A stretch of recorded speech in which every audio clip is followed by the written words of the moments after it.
आम्ही प्रत्येकाला प्रत्येकाचा पक्ष वाढवायचा अधिकार नक्की आहे, पण आम्ही राष्ट्रवादीतनं काम करतोय आणि सिटिंग सीट आमची आहे, सिटिंग खासदार आमचा आहे. त्याच्यामुळं जो काही सूत्र ठरला असेल वरती त्याच्यामध्ये शक्यतो बदल होत नाही. आता कालशेकरना का असं वाटतंय, कशासाठी ते असे बोलतात ते त्यांना माहिती. राहिला प्रशांतचा प्रश्न, तर त्यांनी काय मागच्या वेळेला पण साहेबांचं काम केलं नव्हतंच ना. असे कित्येक लोक आहेत की ज्यांनी मागच्या वेळेला साहेबांचा चुकून काम नव्हता केला. तीच लोक आज बडबडतात की यांना देऊ नका, यांना हे करू नका. हे नेहमीचे जे विरोधक आहेत आमचे राष्ट्रवादीचे किंवा तटकरेंचे, हे बडबड नाही तर काम आता सध्या चालू आहे आणि मुद्दाम बडबडायला लावायचा असा सुद्धा एक काम चालू आहे.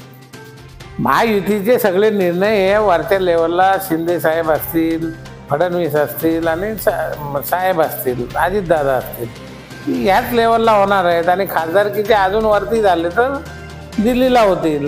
इथं खाली आम्ही काय बोललो तरी काय ते तसे निर्णय काय इथं होणार नाही. खासदारकीचा निर्णय हा दिल्ली किंवा मुंबईमध्ये बसून जे काय अजितदादा घेतील किंवा शिंदे साहेब घेतील, फडणवीस घेतील, तोच निर्णय बाहेर येणार आहे. इथं कालशेकर काय बोलले किंवा आणखी कोण BJPचा काय बोलला, प्रशांत काय बोलला, त्याला काय फार मोठा अर्थ नाही.